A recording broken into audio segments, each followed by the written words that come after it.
Chess is one of the oldest and most recognized games in the world. It is an exciting game of strategy and planning, which is why it is seen as a symbol of intelligence. However, chess is easy to learn and can be enjoyed by anyone at any level.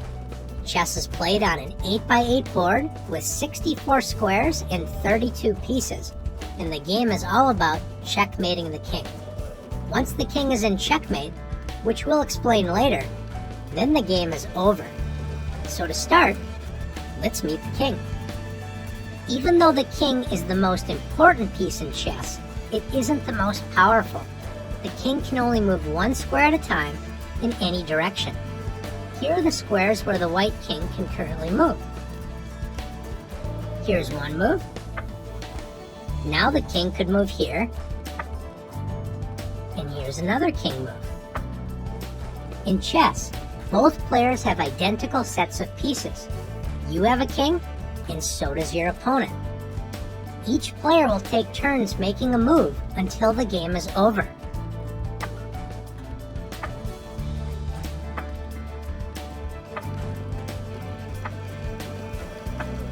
Now that you've learned how the king moves, it's your turn to practice moving the king.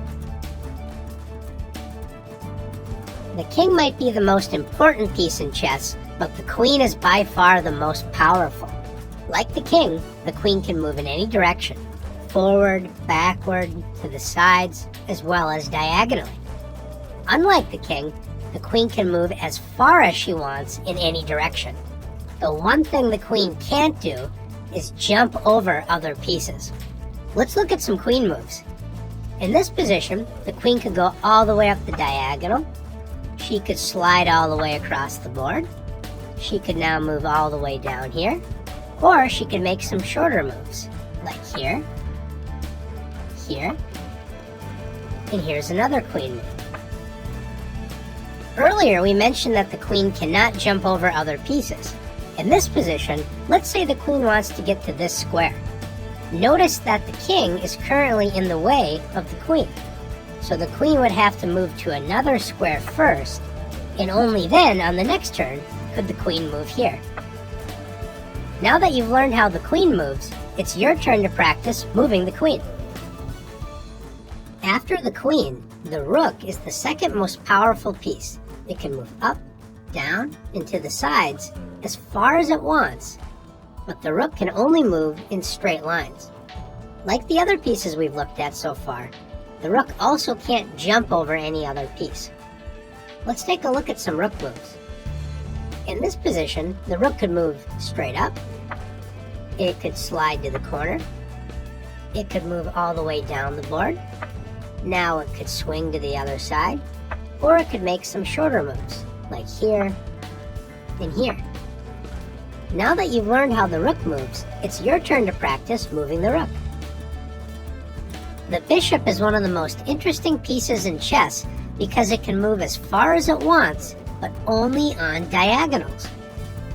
The bishop, just like the other pieces that we've met so far, cannot jump over other pieces. This means that the bishop has to stay on the same colored square it starts the game on for the entire game. In chess, you get two bishops. This bishop is called the light squared bishop because it can only travel on the light squares. Meet the other bishop that you have in the game, the dark squared bishop. It moves exactly like the light squared bishop, but only on the dark squared diagonals. Now that you've met both bishops, let's take a look at how they move. With just one move, the dark squared bishop can enter the longest dark square diagonal on the board. Let's do the same with the light squared bishop.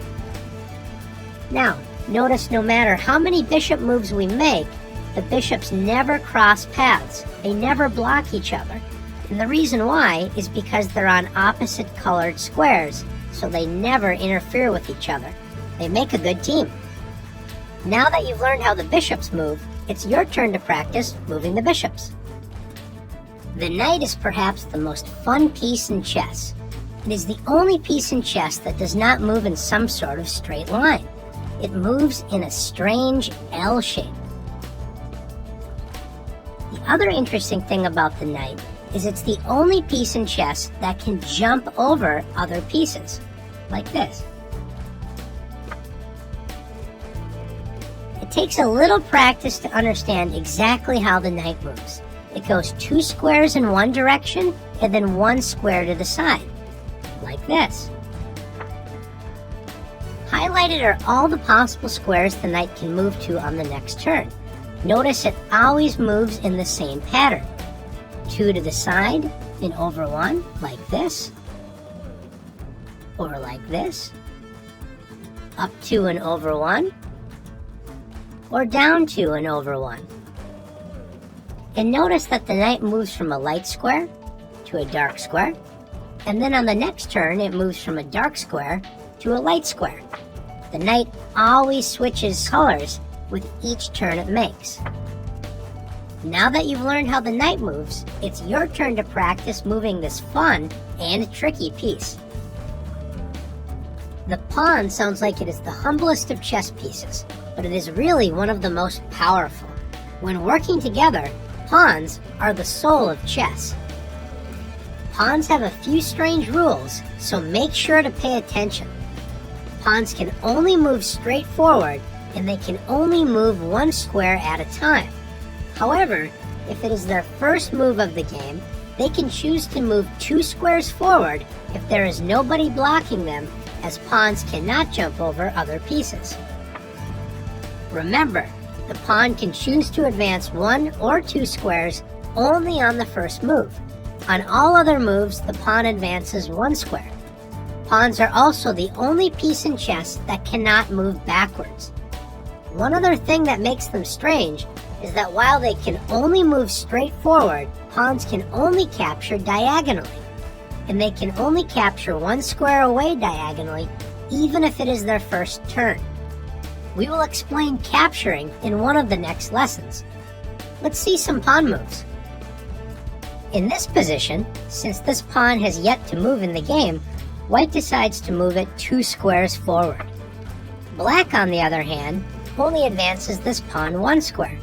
Remember, even though you can move your pawn 2 squares on its first move, you're not forced to do so. White now advances the pawn forward, and now both pawns are blocked and cannot move. In this position, how many white pawns can move?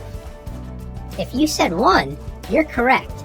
Notice that this pawn is blocked by the black pawn directly in front of it. Remember, pawns cannot move backwards. White now has the option to move this pawn up 1 square. Notice this pawn cannot move 2 squares forward because the black pawn blocks it. Now it's your turn to practice using the pawns. Remember, your pawns are the only pieces that cannot move backwards. So what happens when they reach the other side of the board? They get a promotion. You must trade your pawn for another piece. It can be a knight, a bishop, a rook, or the powerful queen. It cannot stay a pawn, and it cannot become a king. Also, it does not have to be one of the pieces already captured in the game. Every pawn has the potential to be promoted into a queen. You could trade it for another queen and have 2 queens on the board, which is incredibly powerful. Now, let's practice promoting some pawns. Now that you know how the chess pieces move, it's time to set up the game. Before you put the pieces on, make sure you turn the chessboard so that there's a light square in the bottom right corner. You can remember this as white on the right. The easiest way to start placing the pieces is to place all of the pawns on the second rank for each side. In chess, rank is the word for row. Let's put all of the white pawns on one side of the board and all of the black pawns on the other side. Now let's put the rooks out in the corners. Let's follow that up by putting the knights next to the rooks. We'll soon learn that the knights are placed on the B and G files. In chess, file is the word for column. To continue, let's put the bishops next to the knights. And now we're left with the king and the queen. Does it matter where they go? Yes, it does. the queen always goes on the matching square. The white queen goes on the light square, and the black queen goes on the dark square. Notice they should be lined up together. Finally, put the kings on the last empty squares. Now you're ready to play. In chess, each side takes only one turn at a time, and by tradition, white always moves first. Now that the board is set up, it's your turn to practice making moves for both sides.